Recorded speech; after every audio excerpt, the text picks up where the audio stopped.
敵を食らう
The world could always use more heroes.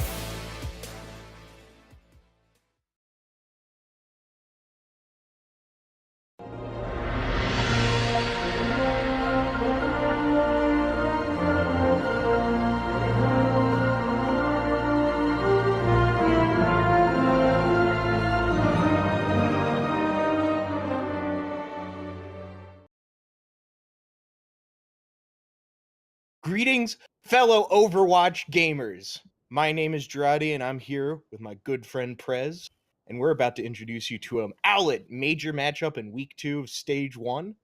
We're talking about the Megs versus ExPandable Academy. Prez, how are you doing today? I'm doing lovely, Jarate. How about you? You know what? I was saying a little bit earlier today that I have a little bit of a throat issue going on, so if I'm not as energetic as I used to be, that might be the reason why. I'll I'm have either to make getting up for it. sick or I laughed too hard at trashy cryptid shows last night. There was one. It was about the Bat Squatch. How can you miss TV like that? YouTube?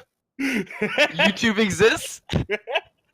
This is quality content you can not get on YouTube. You get it on Twitch, though. Twitch.tv/Owlet Tournament, am I right? Way better than any cryptid shows. You're gonna see the best cryptid of all time, Brigitte. Only found in the marshes of the deepest deserts. So let's move on to these move on to these standings right now.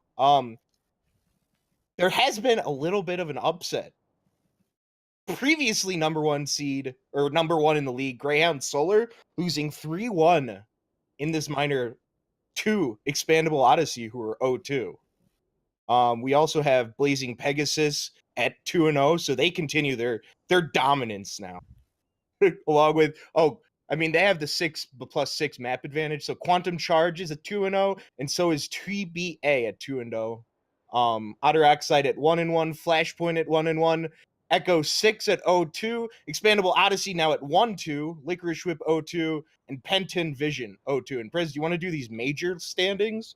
I will, with pleasure. Team Burn Esket it at 2-0 with an 8-map advantage, yet to drop a single map. Ghost Peppers also at 2-0 with an 8-map advantage, as well as Team Verdit, again, 8-map advantage. Infinite Meat at... It's a little bit confused. I think they're also 2-0. They are 2-0, but they've dropped a map, I guess. Okay, thanks. Gucci Gank, also 2-0, but having dropped 2 maps. And then tied for 6 are Boosted by the Way and the Megs, who are currently playing tonight at having dropped 3 maps. Then we have Blackjack Gaming, Power Naps, Wisdom Overwatch, and yes, all at 4-4, meaning they've went 4-0 on one match and 0-4 in another, or maybe not. Maybe they went 3-1, 1-3. You guys get the idea. In 12th place, we have Furious Unicorns, who have won a singular map. And then tied for 13th, we have 15-16, ExPandable Academy, who is playing today. Older Watch and Vote Meme today all at 0-8. Now, vote meme today, bit of a disadvantage seeing as how they came into the tournament a week late, but hey, no big deal. I'm sure they'll be able to bounce back just like all the other teams. Yeah, I mean, gotta believe in memes, right? Memes are dreams when you If you think can't about believe it. in memes, you have nothing left in life. So, what about these two teams that we're seeing today, Expandable Academy and the Megs? Give us a little taste of Expandable Academy. Gladly. So Expandable Academy, their support lineup is Sequoia, Zinedine, and Luxury Yacht. Their tank lineup is going to be Nomgrom, Dope Waffles, and Purple Dragon. And and Spike Mecha. And Basilicon. Sorry, Basilicon aka Spike Mecha. I'm a bot. And their DPS lineup is going to be Brother Dig, None So Vile, Snip, and El Penguino. And of course, their coaches are none other than Footmob and Bob Chu. They are currently the lowest rated SR team in the Majors division with a team SR of 2755.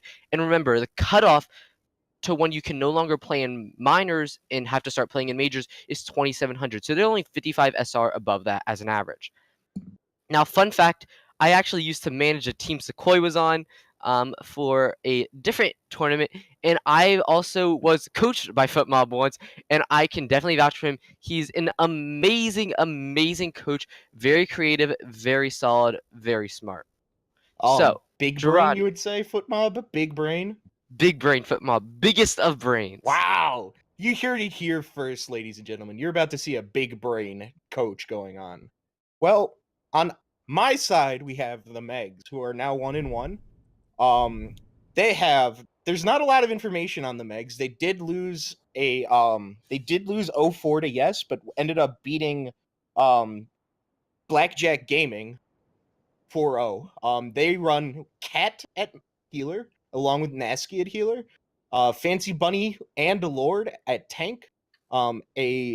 What's the flex? That's the word I'm looking for. A Trash Panda. We got a raccoon in the building. Magic Cat at DPS, along with Gino Saji and Riley, and along with coaches known as Pending. You know, Pending, that's one of my favorite coaches of all time right there. Don't you just love the coach known as Pending? Anyway, they got a team SR of 2,800 plus. Like I said, there's not the most information on the Megs right now.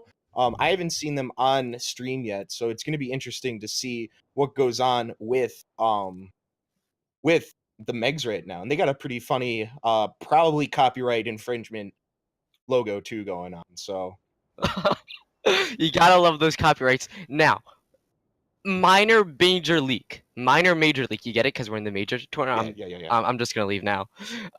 Get the plumber. Sequoia There's a leak going on right now. Sequoia has kindly requested that I only say nice things about her, so I will do exactly the opposite. Just for you, Sequoia. Right, just for you. You have to be the bad cop, and I have to be the good cop with regards to Sequoia. All right, got the it. only way we can get the confession we want. Now, another thing to note is Purple Dragon of Expandable Academy, who is the off tank, has 1,000 hours on CS:GO, and most importantly, boys and girls, has 3,000 hours on Minecraft. Yeah, now, I'm not saying Minecraft's gonna mean Overwatch success, but I am saying Dante, a professional Overwatch player, came from Minecraft. Do you think I'm there's just saying. a lot of MLG Minecraft players out there? I'm an MLG Minecraft player. Dude, are you MLG? Are you Martin Luther Gaming right now with that Minecraft? Are you building blocks? I am building so many blocks. So he also did. I is CS:GO. So I didn't play. I think I played probably 2 or 3 hours of CS:GO in my life. Would you say that those skills will obviously translate to Overwatch? Obviously the aiming. So like, you better be Purple Dragon. I want to see some aims. I want to see you get called an aimbot today. Well, With as those someone hours in CS:GO. who installed CS:GO and never played it once, I can confidently say I have no idea how that will impact your Overwatch play. Press, did you install CS:GO so you could be able to use the assets in Gary's mod? Maybe. What'd you say, producer? Map lineup for today. Let me go grab that sheet real fast, and hopefully my computer won't stop freaking out. We are going to start off with Lijiang Tower with our first control map. Then we move on to Escort, the payload of Junkertown. Then we move on to Volskaya, 2 CP map, followed by a hybrid of Eichenwalde. And finally, if we really need to move on to that 5th match, we're going to go to an Oasis. I want a vacation, so I want to go to that 5th map. Well, the puns do not stop. Sadly, please save me now. So with Lijiang Tower being one of our first map, that means there's a 2 out of 3 chance we will be seeing Gardens, unless of course it ends up going 1-1 and we have to go to that 3rd map. Then we'll definitely be seeing Gardens. Gardens, of course, a very dive heavy map, meaning we could see a lot of Winston Diva, and it also lends itself very much to Pharmacy. Because you run that far with the damage boost from a Mercy, that's going to do so much damage, allowing your tanks to just go in and clean up. However, on the other maps, such as Control Center and Night Market, the story's a bit different, where you're going to want to run some more close quarters team composition, such as Zenyatta Goats, or at least a Rhine Zarya of some sort. So yeah, we're gonna see definitely. Are you making the statement right now, the hot take that we're gonna see goats tonight? Are you willing to put your name on the line and say we might see a goat tonight? If we do not see a goat through Control Center, Volskaya Industries, and Eichenwalde, I will leave. I will leave. I'll have to do your voice for you. Dude, both. Imagine how sad that would be just seeing me do the entire cast by myself. Dude, no one would complain. I'm scuffed. So we are probably going to see goats, obviously. Do you think Goat's reign is going to last through the next patch? Without a doubt, no. Goat is going to not necessarily die, but it will be much weaker. And for those that don't know the patch we are talking about, Diva's defense matrix has now gone down from a 1 second cooldown to a 2 second cooldown after using it. Armor now blocks 3 damage instead of 5 from each bullet. And Reaper lifesteal is now 50% instead of 30%, which is so big. He's actually a tank buster. Imagine that Reaper doing his job for once. Oh, you know what's gonna happen is people are gonna walk forward with that Reaper. Do you want to know something? I miss original Reaper with those little souls. You mean Beyblade? Oh, you mean that Reaper? Okay. I miss OG Reaper. OG Reaper. Oh, it looks like we got our 6th player going on for the Megs right now. So this match should start theoretically pretty soon. Because we were waiting. Yeah, it looks like casters. We should say casters are. Man, I'm good. Wow, you're so good. Hopefully, we do get to see some. Like, Lijiang Tower is obviously a control map, so we're going to see a lot of Lucio regardless. I do want to see something to just try to beat the goats before the goats. I mean, last time I streamed, last 2 times I streamed, I saw 2 McCree goats, as I like to call it, the goats pepper. We called it Wild Wild West goats before, but I think I changed it to goats pepper at one point. Any chance Ghost Pepper was playing? No, it was Oh, that's unfortunate. It was interesting. So that obviously you get the extra stun with the McCree, and it's basically just you run a McCree as opposed to like a Diva or your 3rd tank. And it's an interesting setup. If you got a really good hit scan DPS, especially in like non-pro level, like you can really do some work with that. So it's just interesting the goats meta maybe, Definitely. changing a little bit. Although the thing about McCree, of course, you have to be scared is Diva's defense matrix on the enemy team can eat your flashbangs, eat your right clicks, which does more damage than a pulse bomb, by the way. Friendly reminder. Smile. But it does look like here, as we open up on Night Market, that ExPandable Academy will be running the classic Zenyatta Goats, where the Megs choose something a bit different with a Rhine Zarya Pharmacy on a Meg composition. Definitely looking to split up at ExPandable Academy's Goats. And yeah, so they're looking to get rid of the goats. So already anti-goats tech coming out. That's where you get that Far Mercy coming out. But Far Mercy is going to have a hard time with regards to getting onto the point, I guess. They do get behind, so there's some really good... Magic Cat already taking out Sequoia, so really good work by them to take out the Zenyatta. So now it's going to be a 6v5. and it's not looking good. Blue's expandable, correct? Yeah, so it is not looking good for expandable right here, as we are seeing just this weird, like, pseudo, I don't even know how to explain it. Is this kind of like Death Ball? This Like, is Death Ball with a Meg? a long-range death ball, I guess you could call it.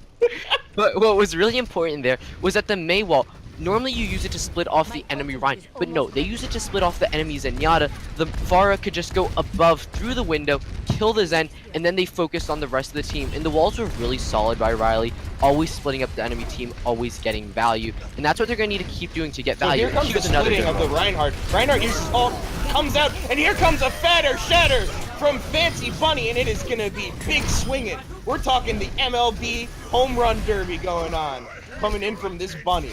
And we get a team wipe. Wow! All of a sudden, expandable just exploded right there.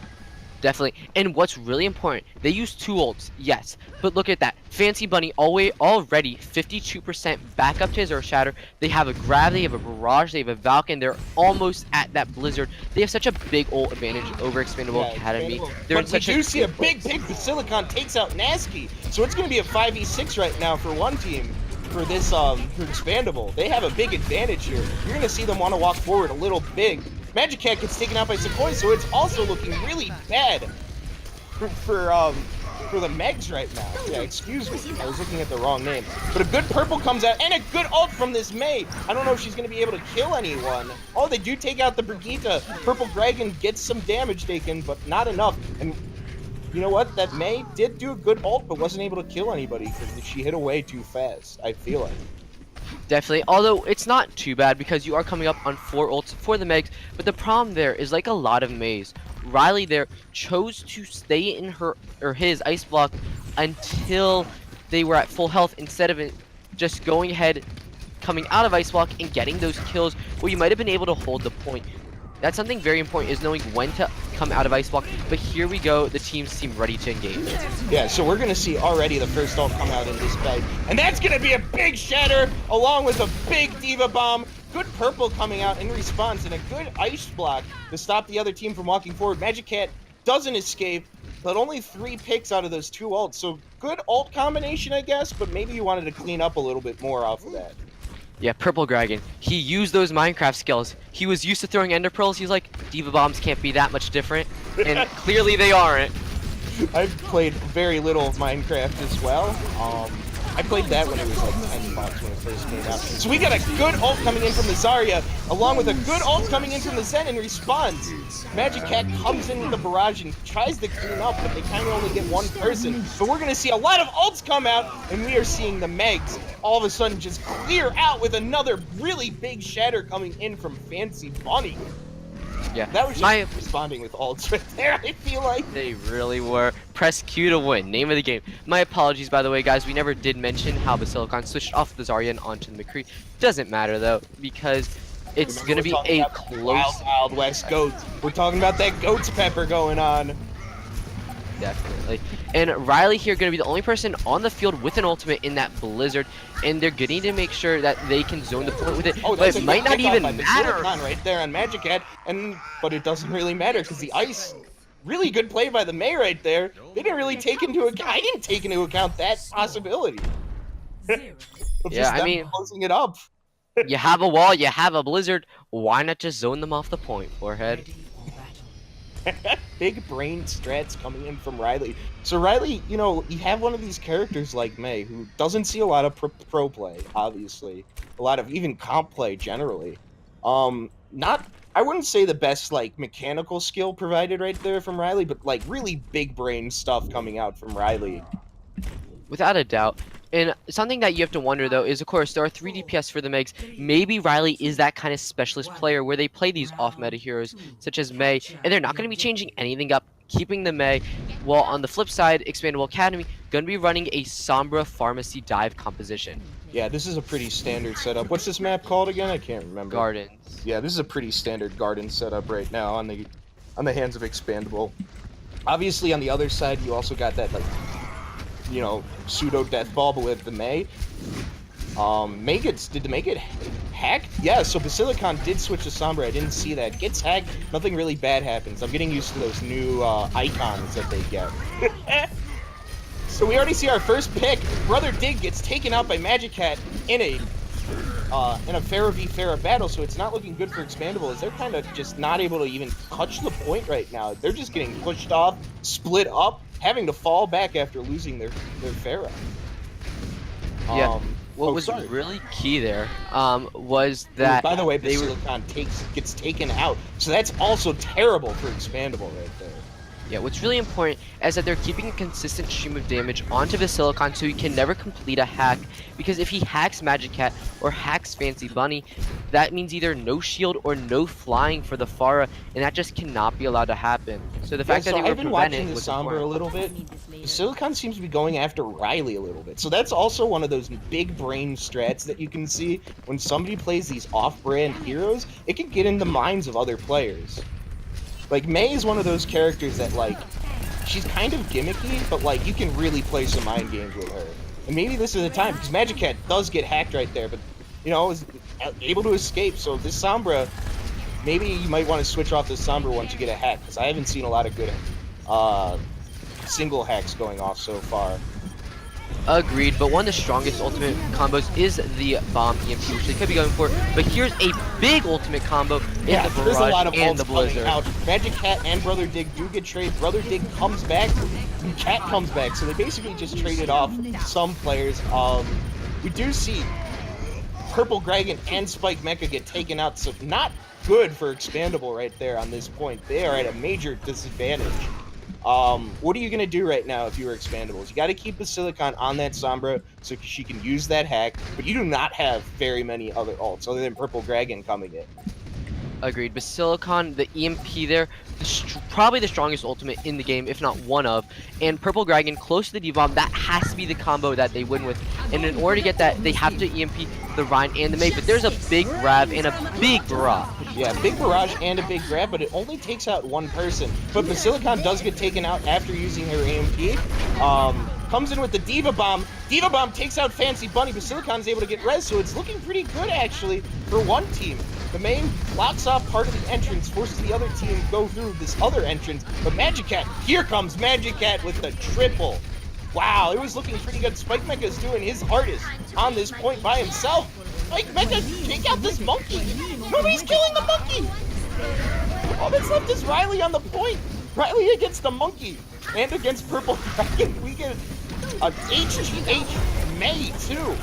And here comes the Mei ult. It is going to be, I think, a victory for the Megs right here on this point. All that's left is a Lucio hopping around. Lucio's hopping around pretty good, I guess. Finally gets taken out. Brother Dig uses an ult, gets taken out, and that should be it for Lijiang Tower. The Megs win 2-0.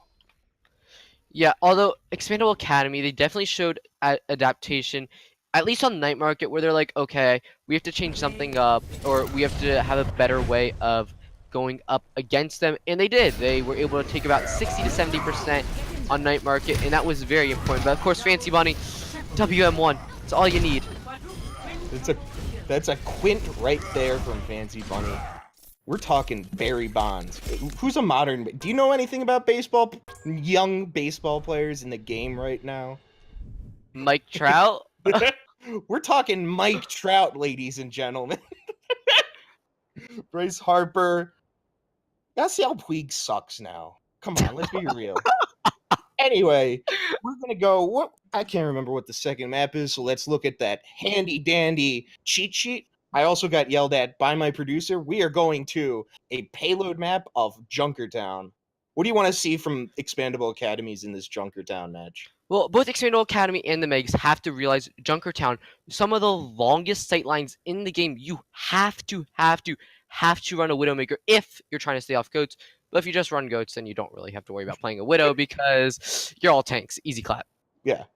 You can also theoretically run I've seen Hanzo being run. You're going to see some snipers coming out. Maybe a little bit of Ash come. Do you want to see a Bob? I want to see Bob do something. Honestly. We didn't get any Bob action last round. You could see a possible Ash or Bob or they're the same hero basically. You just play Ash to get a Bob. Let's be real. Who actually plays Ash to play Ash? Yeah, you just want to get that big Bob. You want to get that big Bob beeper emotes. That's a Hey Arnold reference. I don't know if you're too young to get that. But Definitely anyway, too young. anyway, another big thing, we're gonna see Widowmaker obviously a lot. Another big thing is that I want to see Expandable Academy. I feel like last round I just don't know if they were like willing to take risks enough. Like you saw Riley stick to that May pick, and it just like you can stop May, you know? Like May's not a character that should be like in control that much, you know?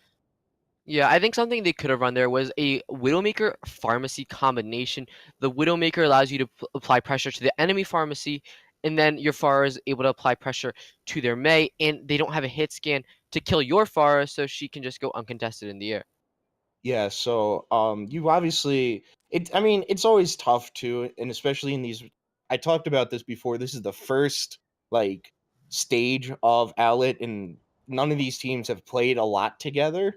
So it's going to be, you know, there's a learning curve that's going to happen. And by like stage 2, that's when these teams really start to kind of feel each other out, and you know, you get a sense of what teams are playing, like how good they're playing.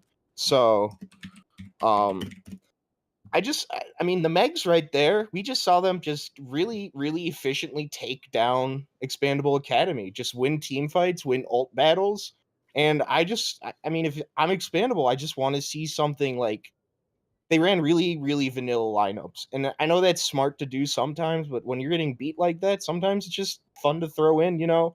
You gotta take risks. Yeah. But what was really good for the Megs was Riley's Mei play, and it's gonna be still gonna continue to be good because Mei is really strong on Junkertown. I haven't seen a lot of May on Junkertown. But that's the thing. You have to know how to use them. If this is a reference from a while ago, not that long ago. It was over the summer.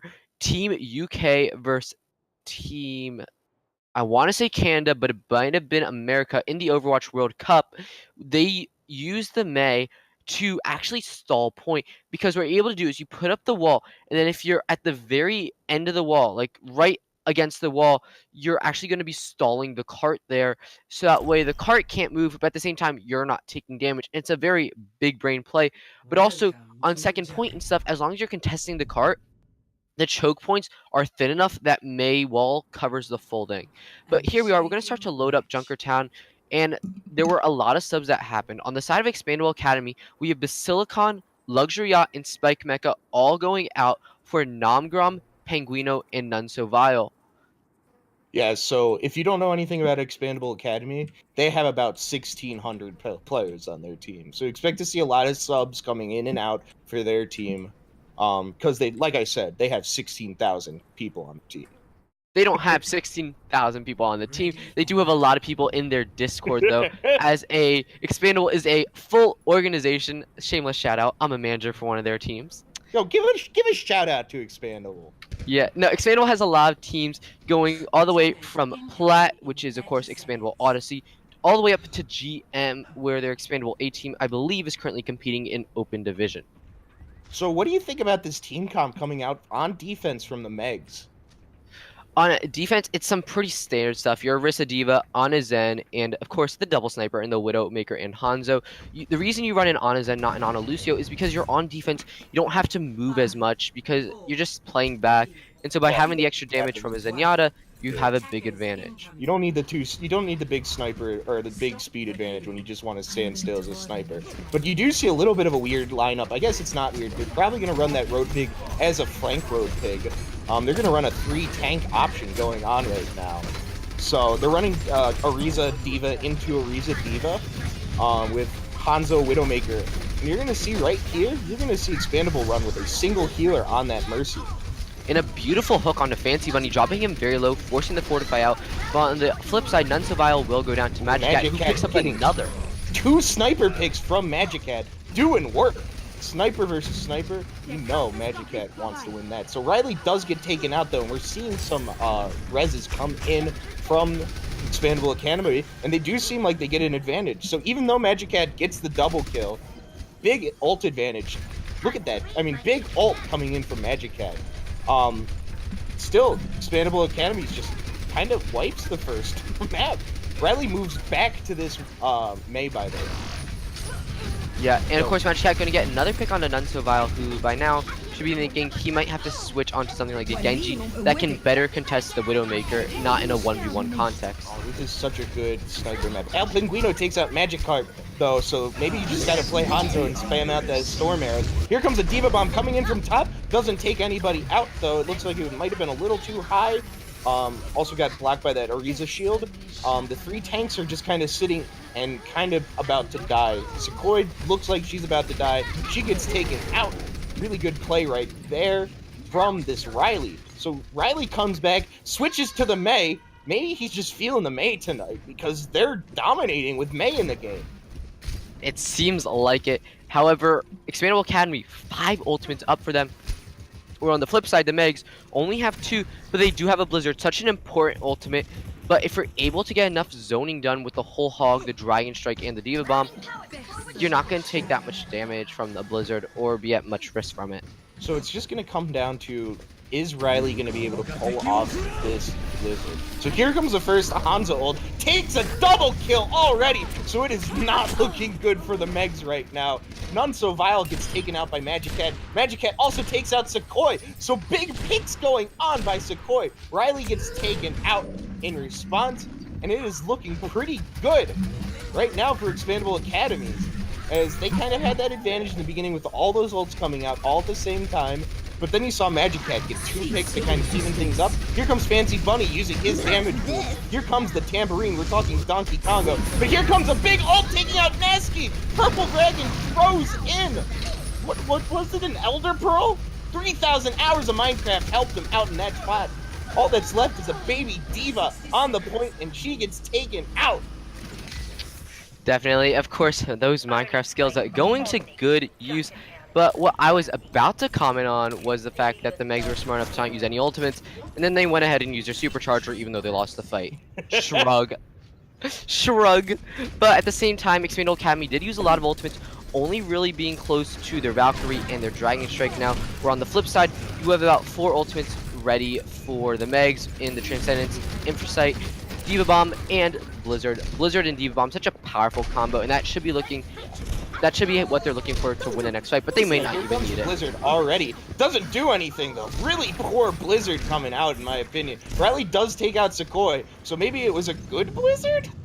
See, you say it's a bad Blizzard, but the thing is, it forces the enemy team to rotate, and without a Lucio, your rotation is going to be so slow that your sniper, Magic Cat, and your Rissa and your Diva and just everyone is going to be able to get so much poke damage, you're able to build those ultimates and force them to just run and take damage. Big brain Riley ults. Don't even need to ult the team. Just throw it anywhere you want to and you're going to win as well. That's the competitive strategy right now. Just press Q, you win games. So they still do also have 3 ults. On the opposite end, Expandable Academy does have 2 ults.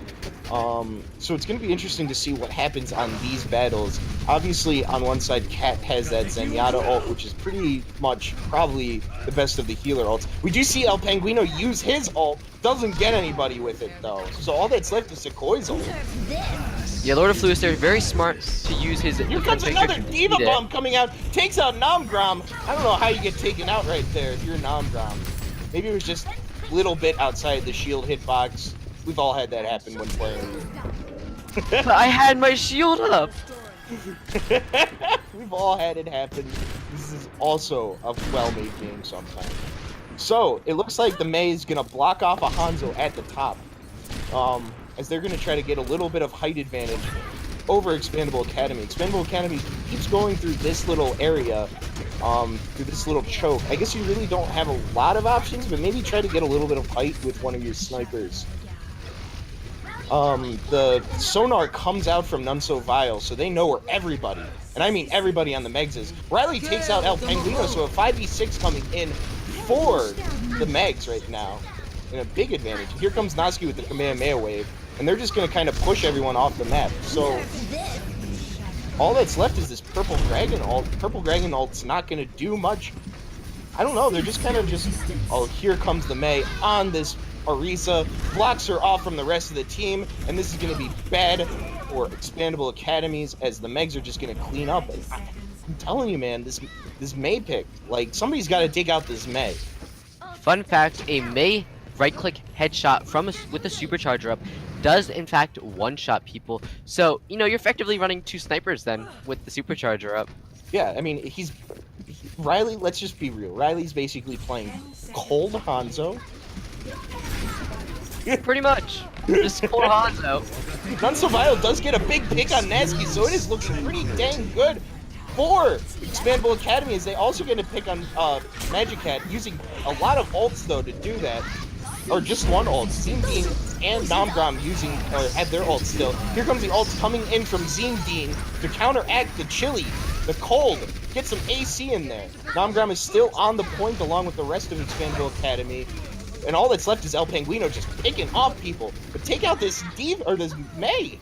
Wow, they're gonna get this last point, so it was looking really poor for one team. It was looking really bad for Expandable, and they're gonna be able to cap off of that. Yeah, what was really important there was El Penguino's Dragon Strike. He was able to pick off Magic Cat as well as force out the Transcendence, so that way when Cat was dropping low, he had no Transcendence to keep himself alive, and by that point their Moira, who now went Mercy Nasky, was already dead. So, and also in that battle, El Penguino started off with a Dragon already at 86%. So we're already going to see our first ult come out from Nunsurvival on the Sonar. Might be a little bit hard for Magic Cat and Nasky to play that Far Mercy going on. They are going to run this like pseudo dive with a May dive. I've heard of that a lot. Another ult comes out from El Penguino, doesn't kill anybody, but kind of separates people. Fancy Bunny gets into it by himself in the back, gets killed. Riley also gets picked out by El Penguino. So all of a sudden, Expandable Academy can't be stopped. Here comes an ult in response, and Lord Flawless gets a dub kill right there with that Diva Bomb. It was looking so good for Expandable. And now, just like that, though, things take a big turn, as they're going to have to panic to get back to the point in this 20 seconds. I just had a realization. I think the Diva on the Meg's name is Lord of Lawless. Lord of Lawless. Oh, I know what that word means. I'm not going to repeat that. Yeah. Lord of Lois. Let's go with that. Let's go with that. So we're talking about Lois right now. They're going to run the hamster to try to get onto the point. But really good body blocking going on, but they are able to get onto the point in the last minute. Here comes a Diva Bomb coming out from Dragon. Dragon gets 2 kills. Well, 1.5, let's be real. Magic Cat does come back. Riley gets taken out, switching to the Junkrat, though. So here comes a bunch of ults coming out, and it's just a general melee. It is a general scrum going on top of this point. You gotta have a big advantage right now, though, for Expandable Academy, as they get Magic Cat picked off. Fancy Bunny's kind of by himself. That shield's gonna go down really fast. And we're just gonna see them try to just, stall this point for as long as possible. Here comes a big ult coming in from Fancy Bunny. Are you gonna be able to get a healer or two? They do get the Zen, but at what cost does 3 people on their team get picked? So Expandable Academy still with a huge advantage. Are they going to be able to pull off another comeback? Oh my god. What was really bad there about Fancy Bunny's Shatter was he didn't go for the kill onto Namgrom, and as that Hammond used so much stall potential that they were able to just cap all 3 points, whereas if Fancy Bunny had maybe pinned Namgrom on the Hammond to kill him, that might have not have happened. Yeah, so, I mean, it's one of those plays where he saw 2 healers combine together, and it's just a matter of timing on those hammer hits. If he got that second hammer on that Mercy, that could have been a completely different map. But, that's just the way it works out sometimes, is that Mercy is able to fly away at the last moment, and then you sitting there going, like, no. Yeah. So, I mean, and if you are Expandable Academy, those are clutch plays at the end. Definitely very clutch plays and just very good ult usage, but El Penguino was massive there in his anti-air Genji. The second he saw Magic Cat out of position on that Pharah, he immediately took advantage, dashed up in the air, got the right click, and was able to kill him quickly. And Nasky at the time just was healing someone else and wasn't able to keep Magic Cat alive.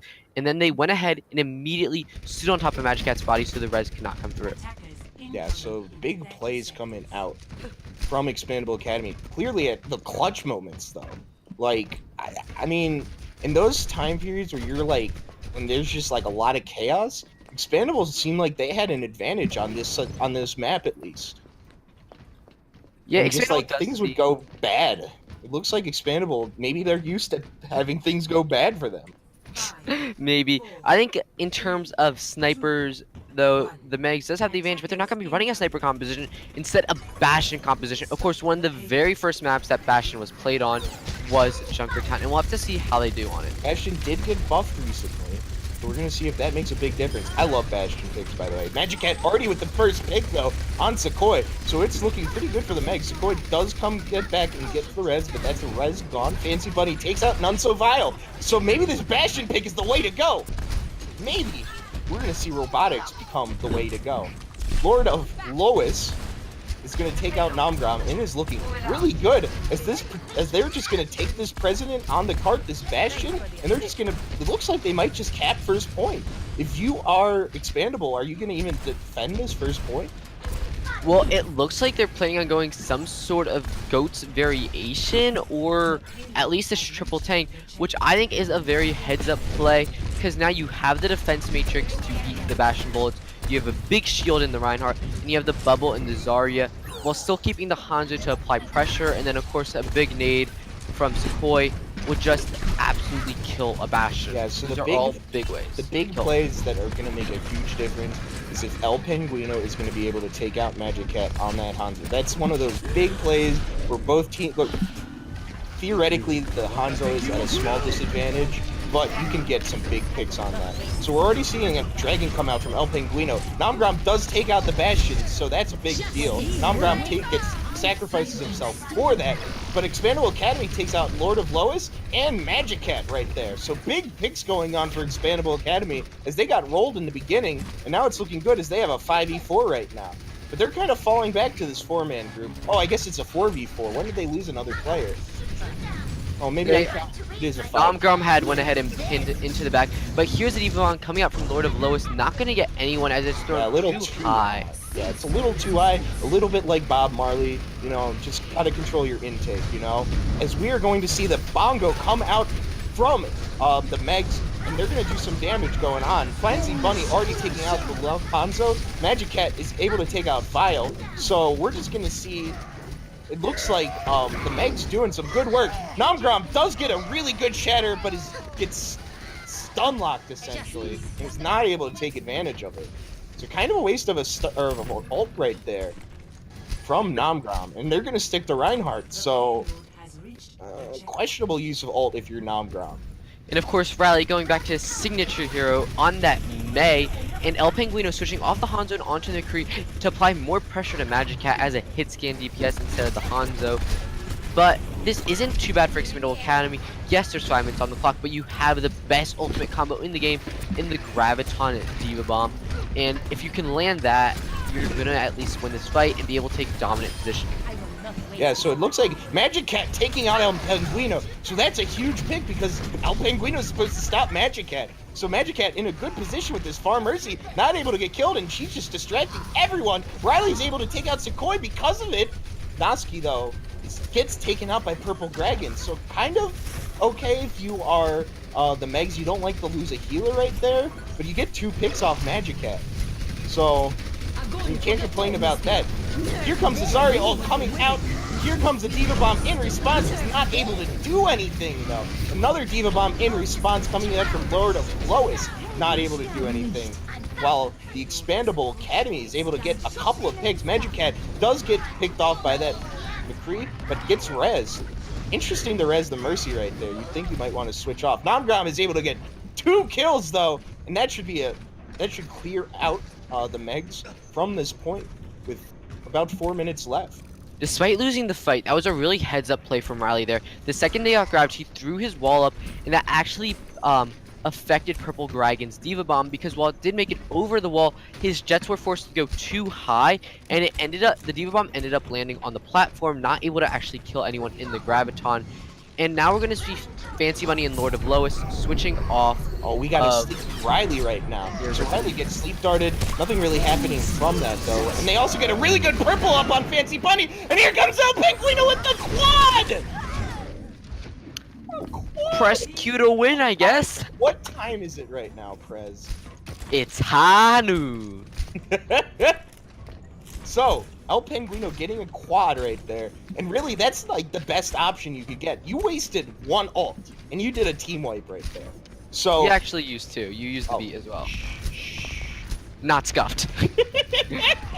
So they did use the second ult, but still, a team wipe with 2 ults is pretty good bargain right there. I'd take that in a heartbeat. As we are going to see the McCree get taken out by Riley, who El Penguino was kind of just standing there and was able to get Hanzo'd by that May. Bad purple coming out from Sequoia right there. Completely missed the scene. Could have had a really good opportunity. The May ult coming in with the Pharah ult, and that's just going to clear out. It is not looking good for Expandable Academy. All they can do is just try to stall for as long as possible on this point. But they might not even be able to. Nunzavile has a Graviton. He's going to try and make it, but he can't, sadly. Yeah. And they're just going to cap with a lot, I think a lot more time than Expandable Academy had. I'm not certain. Let's check. So 2 it's minutes gonna and be 25 seconds more, or 2 minutes and 23 seconds more than Expandable Academy. So of course, Academy gonna have a default 1 minute time bank to try and cap as much as they can, while the Megs will have 3 minutes and 23 seconds to again try and out cap Academy. If Riley is on that May, there's a very good chance we could see a first point hold on right here for Expandable Academy's attack. Yeah, so Riley, once again, it seems like good things are happening when he's playing May. So I want to see Riley continue that May. If you are expandable right here, you've been playing with your backs against the wall this entire Junkertown. You've been putting up some clutch plays, though. I want to see that clutchness come out. I want to see, we're talking Kobe Bryant clutch levels right here. Michael Jordan clutch levels coming out from Expandable Academies. Because, like I said, one team has had more experience in these losing situations, in these general scrums, in these general mayhems. And a lot of times that can make a huge difference when teams are just, 5v5s, 4v5s. Random things can happen in those. And I think that Expandables have had a real big advantage there. Well, May, of course, very good in these, like, very clustered, like, you don't really know what's going on fights, because the freeze, the second you get a freeze, it's basically a kill for certain, and that's exactly what you want to happen, because it gives you just a man up. But Expandable Academy going to be sticking with the double sniper, triple tank, and we're not going to see any change. I haven't seen either single healer in a really long time, honestly. It does look like they're going to just kind of shoot at each other to start off with. Magic Cat getting in some free shots, I would say. So look to see if her ult goes up pretty high. A purple goes off on Purple Dragon, but nothing's really going to happen off of that as they're just kind of shooting at each other right now.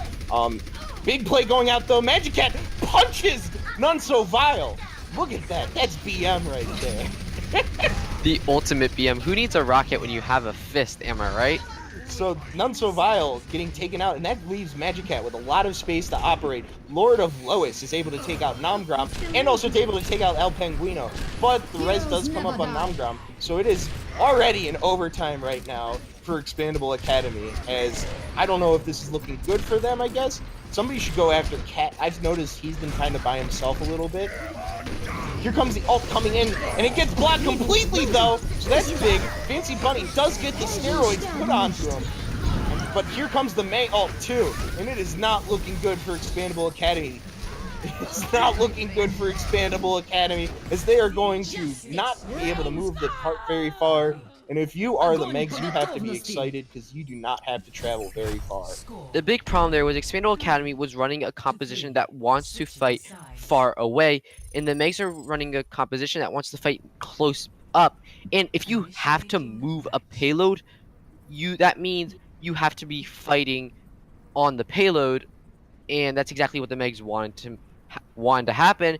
So the composition and just the situation there was perfect for the Megs, and they barely have to move it at all. Yeah, so another thing is Expandable right there choosing to run that same 3 tank, 2 sniper, 1 healer meta. I haven't seen that in a very long time, as I said, but I would have liked to just see Goats come out, because you have such a speed with Goats that you get multiple tries in that 1 minute. They really only got 1 attempt at a team fight. They could have gotten 2 or 3 maybe with Goats in that minute. I don't know, just something to think about, with regards to that. Well, as you were saying, we haven't seen that in a while, and actually the last time it really was popular was in the Overwatch League Grand Finals. Oh yeah, where London Spitfire and Philly Fusion, two of the best double sniper teams in the league, went at it, and of course London Spitfire won. Sad face. yeah, I was a big Philly Fusion fan too. Shout out to Carpe, by the way. Carpe carrying the team on his back. So it looks like one team. It looks like Expandable Academy is going to run kind of pseudo. What would you describe this as? We don't know what to do. Let's run Bastion. Pseudo goats. This is Robo goats right now. Robo goats. I rate it. So we already see the robot get pulled out by Lord of Lois, and that's going to cause problems already. Namcrom does take out Fancy Bunny, though, so you have a big advantage coming in on the hands of Expandable Academy, but all they have to get very little space. Cat and Riley both get picks, and it is not looking good, theoretically, but it actually, no. Expandable doing some work. Oh, and here comes Magic Cat, though, taking out both healers, and that should be it. It should be Megs with a 2-0 lead. What set that up, though, really well for the Megs to take that win was Lord of Lois. He was able to get a hook onto the Bastion when Nomgrom rotated his shield ever so slightly to block a Pharah bullet or Pharah rocket. He hooked the Bastion, put him out of place, and that forced all of Expandable Academy to go out of place. And here we're going to see the quad from El Penguino. Oh, that's a frozen quad. Do you give them as much credit for having one of them be frozen? No one, but they didn't have a May. I'm confused. Oh wait, did the other? No, I thought. No, El Penguino was on Expandable. Yeah. Scuffed. All right, now we're gonna be heading to a short break, guys, and we will catch you guys back in about 5 minutes. So see you then.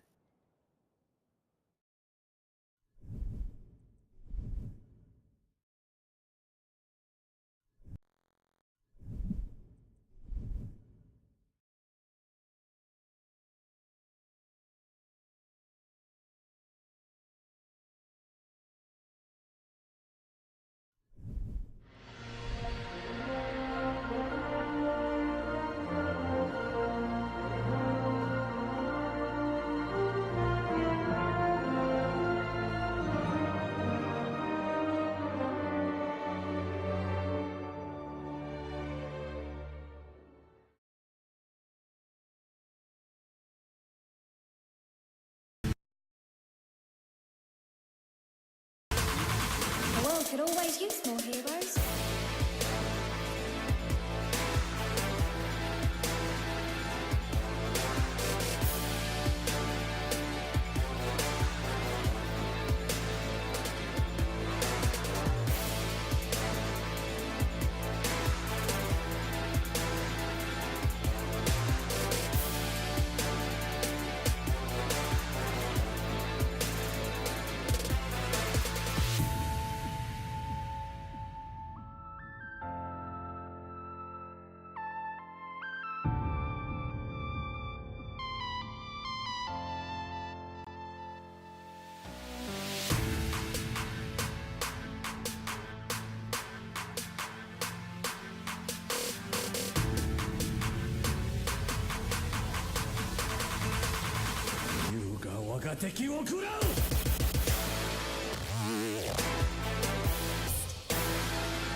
Welcome back, Overwatch gamers and watchers.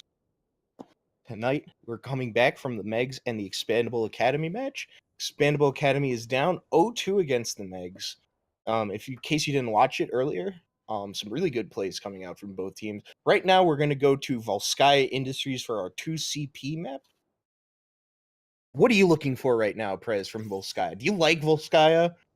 That's always the first Volskaya question. Industries. It's not Hanamura and it's not Horizon. That's all I'm saying. It's better than those two. Not a lot of love for the 2CP maps right now, for the assault maps as they're called from this game. What you're gonna see though is, I mean, there's a lot of options on these maps, I guess. So what do you want to see from Expandable Academy? From ExPandable Academy, I want to see them really being able to adapt to this mate. Now, of course, Volskaya Industries is so much better in terms of fighting against the May because there's two separate choke points that a team can go through. So if May wall is one side off, well, you can just go through the other. No big deal. So Riley gonna be having to look to maybe take a different position as the May to take maybe say further back one of those smaller choke points. But of course, there's still two sides they can come from. And ExPandable Academy going to be wanting to run either a GOATS composition, which is so strong on 2CP, or maybe some sort of pharmacy to really punish Riley on that May. Yeah, if I'm Expandable right now, I'm gonna run goats right now. I haven't seen him really run goats all day, which is surprising. There hasn't been a lot of goats play right now. Not a lot of goats happening. I'm expecting that to change very soon. I want to see them run goats to try to just get that snowball on that first map and then go back to that second map, cap that right away. If you guys can do that, you have a big advantage on this map now, and you can get a map out of them. So that's what I want you to do. Yeah, That's not. ExPandable Academy is just in general looking to take their first map of the season as they are now down 0 to 10 in terms of maps, which not the greatest record. I mean, definitely not the greatest record of all time. Um, I don't think they played two pretty tough teams. I'm pretty sure that they played Furious Unicorns. And did they play Burn? Or did they play one of the other teams that's at the top? They did not play Burn, can't confirm that. I believe they played Boosted, by the way. Oh, yeah, they did play Boosted, by the way. So those are two, obviously, they're pretty good teams that they had to go up against. So maybe, I mean, the Megs they're pretty good too, honestly. Also, I just want to give a quick shout out to somebody on Burn. Give a quick shout out to Leiseki. Laseki, what did he do? He's my really good friend in real life. Lol. If I'm gonna shout out anyone on Burn, it's going to Labasco. He casted with Jane Pog Champ. That was just a quick shout out to my good friend Leiseki. If you're the Megs right now, I mean, I would just keep Riley on that May. He's undefeated with that May basically, and just keep on walking forward. You're doing good work. Expandable Academy is the one that has to really change, the momentum of this match. But there's an opportunity in Volskaya. Volskaya is one of those maps where I would say worse teams have the ability to win just due to that last point being so able to be stalled easily. Yeah, it So really is. It's again 2CP. Your fights are gonna go on for forever. However, on the side of Expandable Academy, we are gonna have some substitutes in the fact that Spike Mecha is coming back in for Namgrom on that main tank, and Luxury Yacht is coming back in for Zinedine. and it's yeah, Luxury Yacht plays support, correct? Luxury Yacht is indeed a support player. Okay, just wanted to make sure. So, we're going to see them. I guess, like I said, they have 16 players. Let's just say 16 as opposed to 16,000. So they do have a lot of people spectating as well. The Megs, not to be outdone, they have a lot of players. So, shout outs to the Megs too. There's 1,600 players as opposed to 1,000. Yeah, it's definitely important though, like being able to have a lot of subs, you're able to have a lot of specialists. For example, Namgrom, the main tank of last map, probably more of an Orisa player compared to Spike Mecha, who's probably more of a Reinhardt player, seeing as how he did basically play Orisa all of Junkertown. Yeah, and also a lot of players means that you have a lot of opportunities to find people that work well together too. So, I mean, the big disadvantage of that is that you don't know like what your main team core is right now. But that's something that can get worked out over an entire season of Overwatch related activities.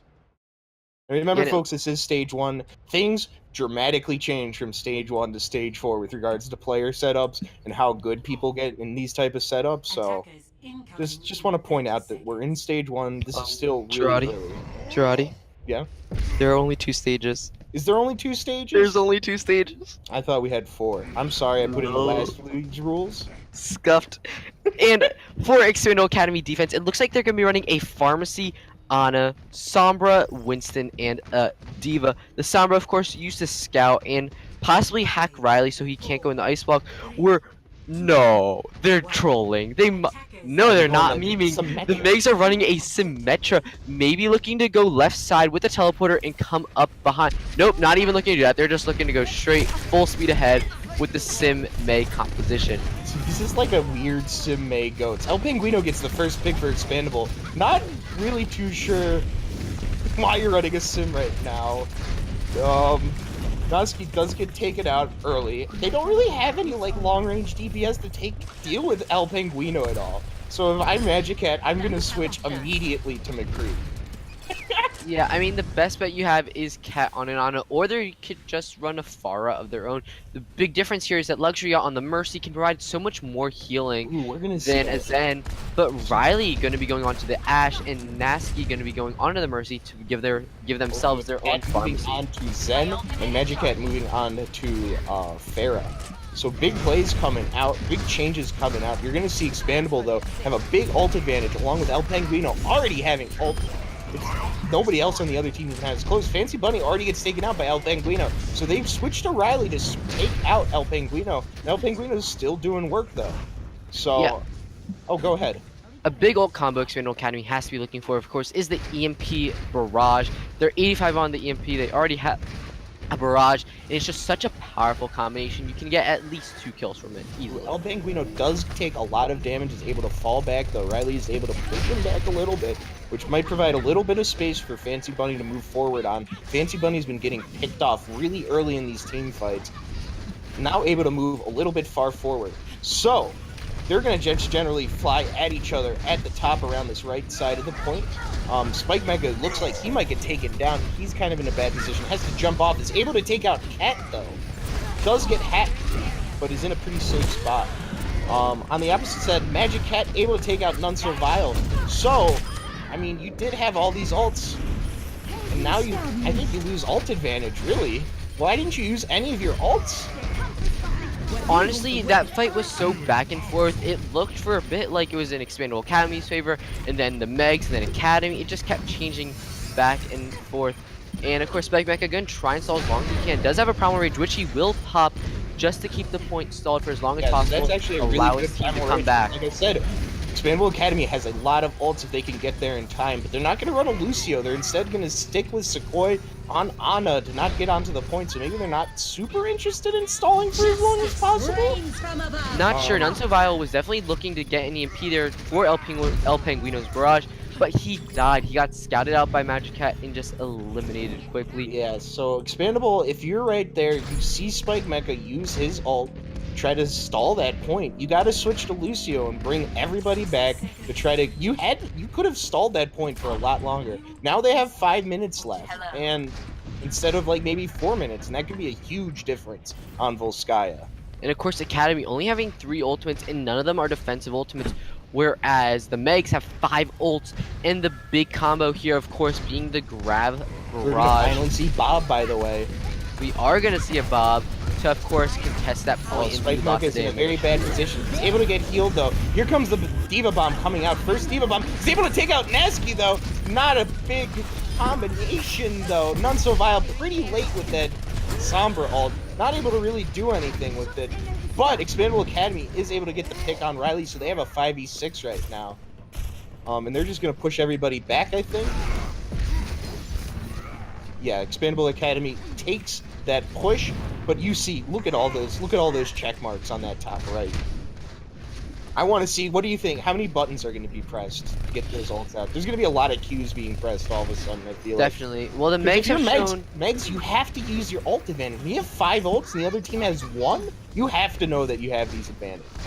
Well, the Megs have shown good ultimate rotation. They're not over ulting. So if they're smart, they'll only use 2, maybe 3 ults. But here's First the Bob bomb. comes out on the point, gets hacked, gets shielded, nothing really happening, not a good ball of voltage.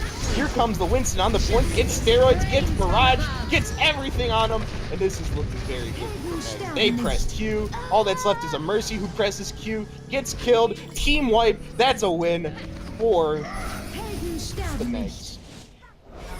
And it's not quite a win. It is a round 2-point 1. cap for the Megs. Yeah, And they didn't even have to use a support ultimate. Yeah, so, I mean, that was just previous round. One team had 5 ults, the other team had 1 ult. On that first point, you saw ExPandable Academy having massive ult advantage, unable to use it. On the opposite end, you see the Megs have a huge ult advantage, and they're able to use it. So, I mean, you gotta be able to point those out when you have that big ult advantage, when the other team has to switch off of what you're doing. You have to be willing to press Q really early in those fights, because you know the other Q isn't going to come out. Definitely. Although, something that was just really nice was, again, they used the Bob, forcing ExPandable Academy to all look that way, focus him down, and that allowed, who was it? I believe it was Lord of Lois. That's right, Lord of Lois to get a nice Graviton Surge. Yeah, so, they are going to come out for the Megs. They are now on defense. They're going to run that pseudo death ball with the Mei again. This has been their kind of their bread and butter composition throughout this entire match. It's hard to run goats with a Mei, but they're doing it. They're trying their hardest. It's not really goats, I know. Their hardest. But I want them to run a goats. Would that be a chili goat, I guess? Like a cold goat? I guess. Oh man, on the opposite end, I want to see this Hammond stick to Hammond. I think that'd be great. They're not going to run it, of course, because they're cowards and they refuse to run the hamster. They're going to run in response. They're going to run a pretty similar team, actually, switching off the Mei and the Pharah with a Genji and a Sombra to run the typical dive. So, I mean, I want to see them dive on top of Cat right now. The Zen is very approachable. Just jump on top of him. That's what I say. Definitely. Zenyatta's a good target, but he's playing well. He's playing near his diva, who can defense matrix and save him. But a nice leap by Sequoia onto Fancy Bunny, followed up by the hack and from the sleep dart at the same time. So Fancy Bunny is very confused right now. Doesn't know how to swing his hammer after AOL got uninstalled from his machine. Riley's able to take out El Penguino though, so that's a big pick right there. Spike Mega's able to take out Magicat, so they're kind of just traded plays. It looks like ExPandable Academy is going to go on top of the point and kind of get a little bit of good height advantage, and they might have an advantage. Purple Dragon gets taken out, but not at the Cat and Nasky both get taken out. Here comes a big ult coming out. From who was that? That was Fancy Bunny with a big ult, but it's not going to matter as ExPandable Academy is going to take this first point most likely. Yeah, of course, Fancy Bunny used his shatter, but he was trying to get Spike Mecha, who smartly jumped right over it, avoiding any of the shatter, and then being able to kill Fancy Bunny with that nano boost. And now they're going to have significantly more time than the Megs did when they tried to cap second. Really good play by Magic Cat right there. You have 3 ults going up against 3 ults, though. Most likely, 2 of them are going to change into regular ults. Riley's able to take out None So Vile, so first pick up on that Sombra who gets discovered. Now, Mei is pretty good against both Sombra and Genji. So, it's an interesting pick, and maybe it's going to work out pretty well for them. I mean, we're going to see, oh my god, look at all these Qs lined up. Yeah, of course, if you're ExPandable Academy, you have a lot of combos available to you. You have a Nano Blade, you have an EMP Bomb, and if you're... Excuse me, if you're the Megs, EMP coming out from None So Vile. I'm not really a big fan of that EMP. It didn't seem like really good purple though coming out. Here comes the Diva ult coming out for the Megs. Lord of Lois is able to take out Purple Dragon. Cat is able to take out Spike Mecha, and this is not looking good for ExPandable Academy, as it looks like the Megs hold off right there with a big team wipe. ExPandable Academies though did not use as many ults, or maybe they used the same amount. No, not as many ults. They used a single ult. On the opposite side, you had 2 ults coming out, so you have ExPandable Academy. They should have huge ult advantage. Yes, ExPandable Academy has a Diva Bomb, has Primal Rage, and has both support ultimates available for them, but they're going up against the Barrage and a Blizzard. Nice hit on the Fancy Bunny from None So Vile. None So Vile, though. I'm not sure if you stick to that Sombra pick right now. Just used your ult. Not very well. Yeah. Questionable, if I'm in my opinion. I would have switched to something like McCree. Or maybe, I don't know. So that's going to once again force back ExPandable Academy. They had big ult advantage. That's kind of a little bit gone as Fancy Bunny might be able to get this ult in time. Magic Cat does get hacked right now, but is able to take out None So Vile. So once again, you like the Sombra pick right now? Personally, I like the Sombra pick. You're able to apply pressure to Riley, Fancy Bunny, and Magic Cat if you get a good hack on them, as well as Lord of Lois, but he's not getting enough value. You should probably look into switching to like a Tracer or a McCree or a Widowmaker. Yeah, anything to take out Magic Cat. Magic Cat is just having free reign all over wherever they want to. So you got, I think McCree, Widowmaker, Hanzo even might be a better option. So they're going to stick with it, though. Sequoia does go on to that Ana. We're gonna see our first freeze. Purple Dragon gets frozen. Here comes Purple Dragon with the ult in response. Comes up high. Doesn't get anybody. Fancy Bunny has a big shatter. Look at all those check marks in that top right. Not even using ults and they're already winning. Here comes the first ult coming out from Lord of Lois. Not able to get anybody, but it's able to push everybody basically away from the point. As ExPandable Academy has to fall back. Yeah, and of course, very good position here for the Megs, as they have a Transcendence, a Barrage, a Blizzard, a Shatter, and a Valkyrie. And of course, there's so many good ult combos there that you can just kind of go ahead and ult. But on the flip side, you're going to have an EMP, a Nano Boost, a Blade, and a Beat for ExPandable Academy. So it really just depends who presses Q first. Yeah, so, I mean, that Sombra hack is so important. If that's timed correctly, that's such a good ability. You've been having a hard time with Sombra this entire game. Right now is the time to prove your worth. So she is invisible on the back lines. It looks like the Megs are going to try to take the high ground over on this left side, stage right, I guess. And just get the height advantage. On the opposite end, Spike Mega takes a lot of damage. You're going to see a lot of ults coming out. So here comes the Nano Blade and the Hang... Or not the Nano. Just press Q! Just press Q! Here comes the Qs is what I'm talking about.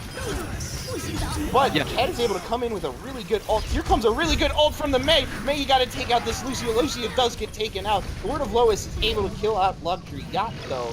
So it's not looking good for ExPandable Academy. You had a lot of ults right there if you're ExPandable. Not a lot of good plays out of those ults, I guess.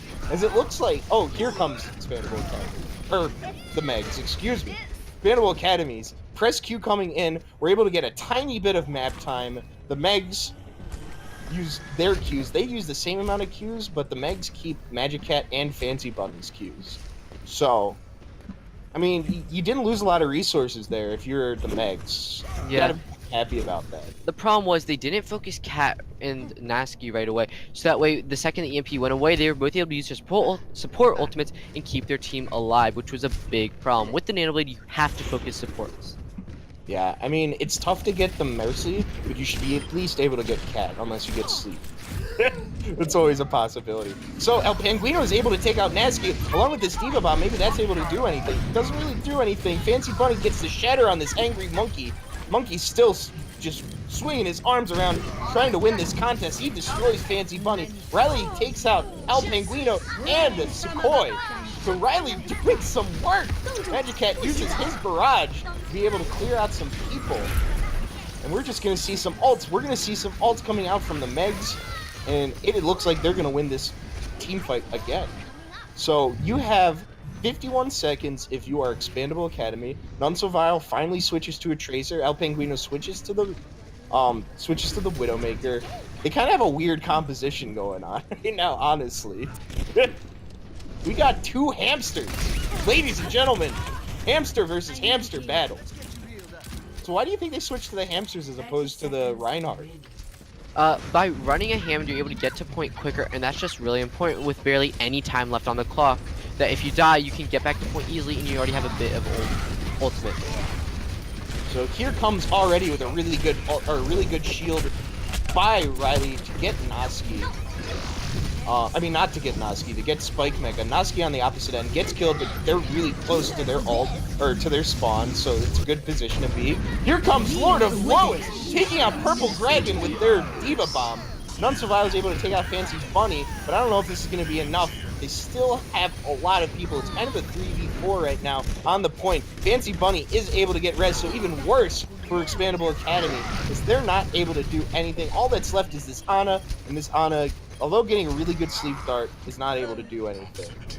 So it looks like the Megs is going to win this 2-1, taking a 3-0 lead in the map advantage. Yes, and while that does give them the win for the match, do not worry. We will be going to a map for which is going to be Eichenwalde, if I'm not mistaken. And on Eichenwalde, we could see a lot of the same things. Still a good map for Meg, but her wall does get less value because there are some other ways you can go. But here's a beautiful barrage from Magicat, just cleaning everyone up. Yeah, I mean, that was big defense coming in from the Megs. They got annihilated on the first point. They had to hold off for like, what, 5 minutes right there? 7 minutes, 6:30, I believe, to be exact. That's a big hold, and they didn't even give up a tick, I don't think. Not even a tick. So we are moving on to Eichenwalde. Like we said, this is a fusion map. This is the Jazz fusion of maps. It is both an assault and a payload map. You start off by capping the first point and then moving a payload into a castle where it'll break down a wall and hopefully get capped. This is another map where you're going to see one team at the very last point on defense have really big spawn advantage. So, are we going to switch colors again, or did that already happen? Okay, so we are switching colors once again. I'm going to say casters are. And hopefully we'll go. So what happened right there with ExPandable Academy to not be able to win, be able to cap that last point? Well, the big problem was that ExPandable Academy didn't have the correct focus fire. Everyone was on their own different target, and they weren't able to just come together and kill and focus down one target. Cat there barely ever died on the Zenyatta. Something that if you're running dive, you can't allow to happen. That's just not acceptable. Yeah, I mean, maybe they saw the experience of Megs. See that May? Don't you just want to kind of punch May a little bit? I do indeed, especially as someone that's going to have to go up against the Megs. Yikes, I'm not happy. I am not excited to go up against them. Yeah, May is a tough opponent, especially if you do not know how to aim. Ooh, excuse me real fast. Sorry about that, I had to cough real fast. Looks like we are starting Eichenwalde. So, we are going in. Did any subs happen? Oh, well, we got to pause. Yes. Casual sorry. pause at the beginning, XZ. So, I don't know if we're going to go back, but we do get a pause. What do you like about this pause? It's a good screen to give you for a pause, right? It's a great, lovely, lovely screen. Is that like Numbani far off in the background? I hope it is. So we are apparently pausing because someone needs to give another person a foot massage. That is very important. You want your feet to be as massaged as possible before going into Overwatch. All pro gamers get a foot massage before. If you're not getting a foot massage, you're not doing things correctly. You're just not gaming is really like what's No, you're going not. on. I mean, apparently Ajax, the main support for Atlanta Academy over in Overwatch Contenders, takes a shower before every match. So I guess foot massages aren't that weird. You know, like let's be real. Like you feel good coming out of a shower. After a foot massage, you feel like $1 million. You really do. Because like with a shower, you're still wet. You might be a bit hot. Yeah. Yeah, it's a rough deal coming out of the shower sometimes. Especially like sometimes you take a shower and you run out of hot water too. Like you're never gonna run out of hot massages. It's always gonna be hot, baby.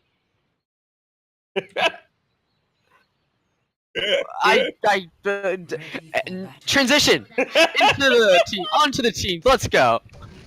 So on defense, we are seeing that very prototypical team concept that the Megs have been running all day. Magicat on that Pharah, Riley on the Mei, with 2 tanks and 2 healers. I don't see any reason why you'd want to switch off of Riley. Magic Cat's been doing work.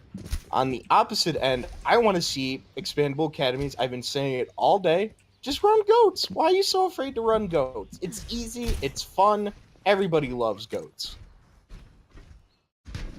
Just run goats. Just Easy, run goats. easy clap. Well, both teams going to be running a pharmacy. Of course, None So Vile sticking to the Sombra we constantly see him on. And they're going to be running a dive comp on the side of Expandable Academy, where, of course, we're getting our May pharmacy from the Megs. Yeah, so on one side, you're going to see, once again, Magic Cat have a big advantage up into the sky because there's just no hit scan DPS to really take care of him, and Magic Cat's been causing a lot of problems. So Fancy Buddy already getting purpled and hacked at the same time. Might get taken out. It's able to get saved by the Mercy, though.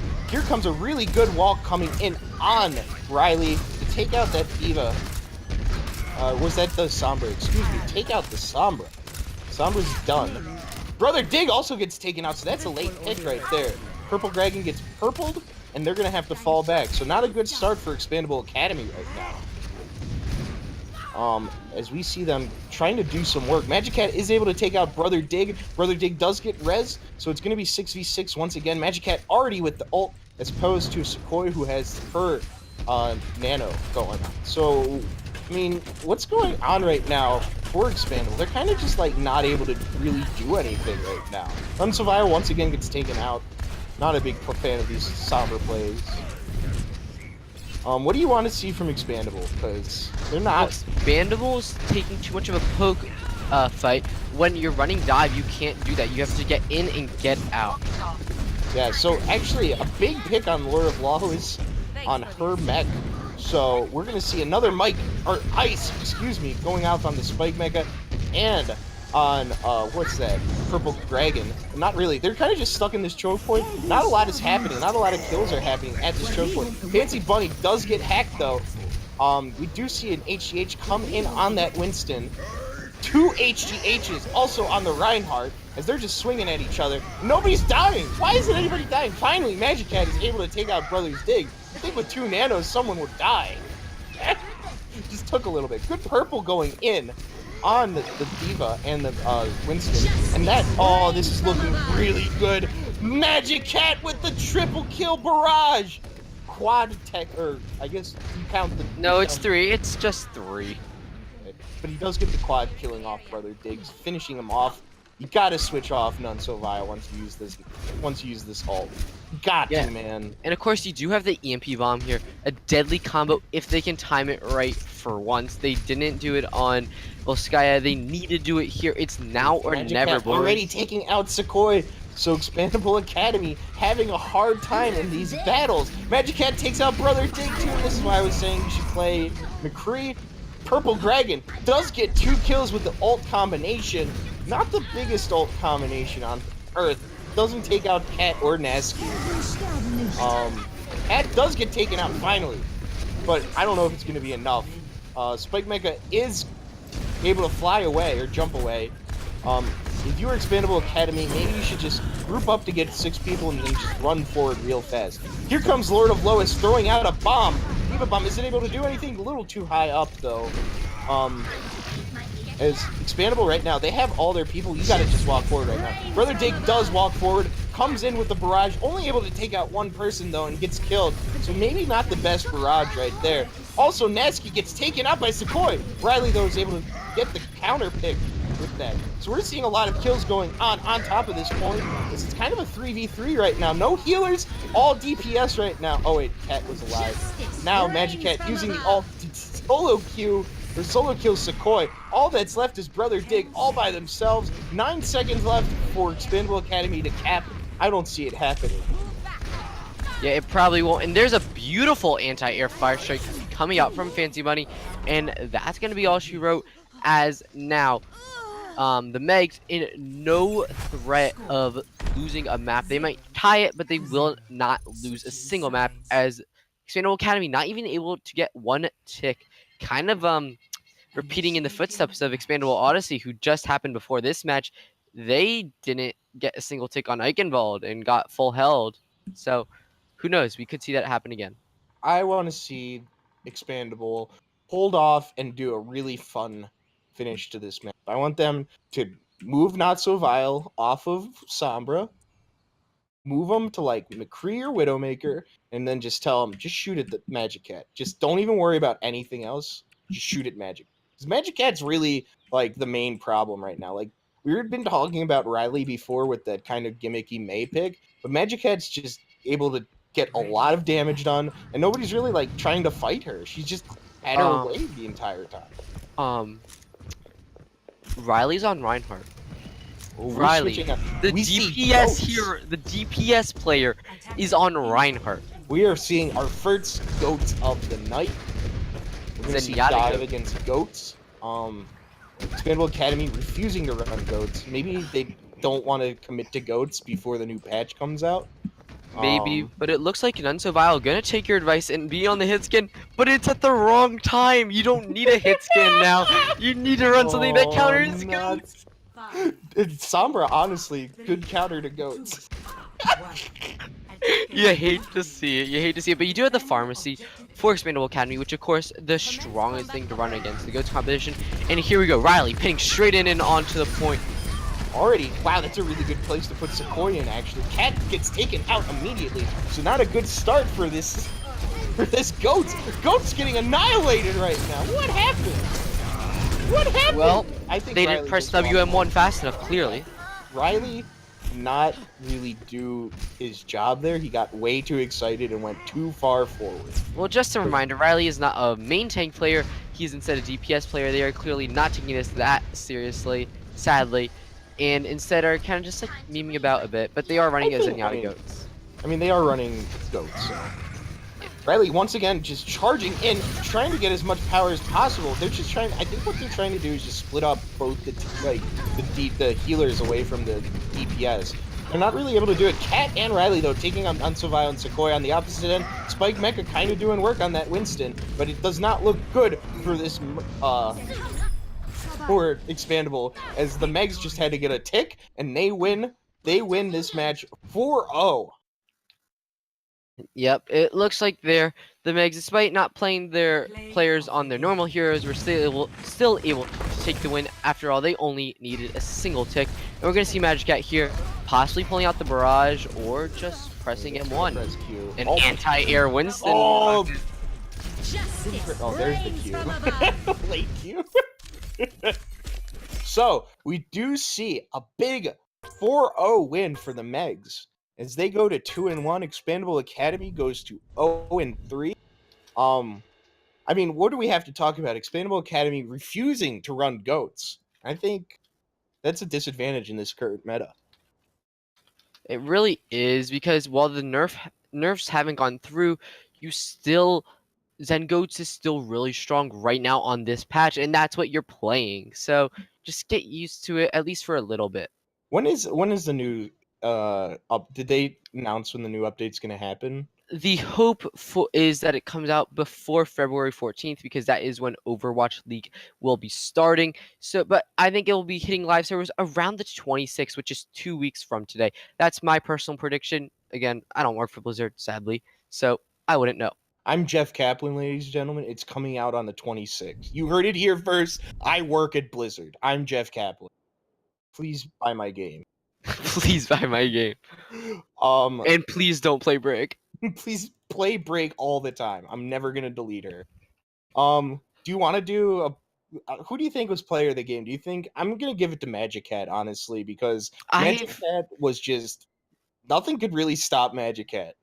Yeah, you say that, but like I gotta give it to Riley. Like on that May, it's such a non-meta pick. It's something you don't expect, that like being able to pull it out is just so good and so helpful, and it just really, I think, was able to get them the game.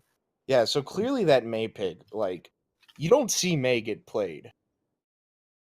You don't see May get played a whole lot. We saw May get played every single map, all the time. Yeah. Ooh, is this just? I've never seen Riley play. Neither have I. Is this something? I guess we'll get to ask them. Hopefully, they'll want to interview with us. Hopefully, maybe they'll just be like, "Nah, we don't like you. Get out of here." I mean, they are very. They don't. they didn't have a sheet so I could have information on their team. So Sad. we'll have a little bit of chance to give Riley a time to be interviewed. I guess we are agreeing Riley is the player of the game. Riley with that May. I mean, the May's just like they had no answer for the May. They had no answer for Magic Cat, and they had no answer for the May. So maybe if you're Expandable Academy, you might want to pick up a hit scan DPS. Possibly.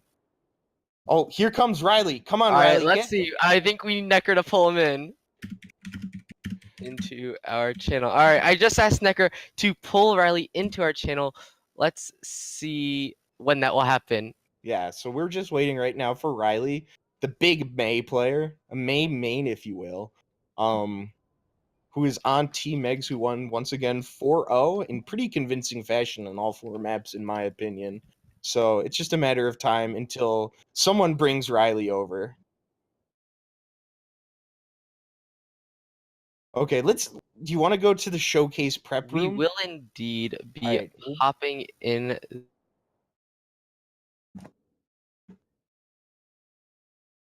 All right, so once again, we are waiting for Riley to come up so we can do an interview. I'm sending an @ to Riley right now. I just added him. Alrighty, so in the meantime, as There we we try go. to stall, Wait, did we here's get- Riley, Riley! the What? May and Bastion 2 trick, I guess, with the occasional Reinhardt. So Was- So Riley, you got picked for player of the game. Do you play May that often in these maps or matches? Well, I don't really play Overwatch much anymore. So, see the thing about I don't the game like I kind of get bored pretty easy of it. So the way I play is I just play whatever the worst hero in the meta is, kind of, and I just kind of build around that. So are And- you saying we could see some like Riley Torb in the future? Oh, Torb, dude. Yeah, I got the gold guns and everything, dude. Like, Dude, back- Torb, I was as a Torb main, I'm all for the Torb meta coming out. Well, when the Torb character got buffed, I was actually like kind of sad because now same. people wanted to play him. So It's not really that bad. I mean, I got sad because they changed the entire like core concept of the character. well, before Torb was like buffed, my whole team and everything, they always wanted me to play Torb. Dude, Torb is underrated hero. Well, Best hero. actually, it was like they kind of did. They knew I was good. And now that he's buffed, it's always I want to like Riley play Torb, play Torb. It's like I don't want to play Torb. He's So too then I started strong. playing. So I Too started good. playing Symmetra and May's pretty fun. I like the walls, like the wall, like You're really you good gotta with have those a walls, big man. brain. Like I have a pretty big brain. Like if you saw a picture of me, like the top of my head, like my brain is like swelling. Like I Are you have to sure get that's custom not- headphones. Is that not cancer by any chance? Just to, maybe you should Not go a to a doctor tumor. about that. Oh no, it's just because I have a really like big IQ, like a massive Do 200. you watch Rick and Morty?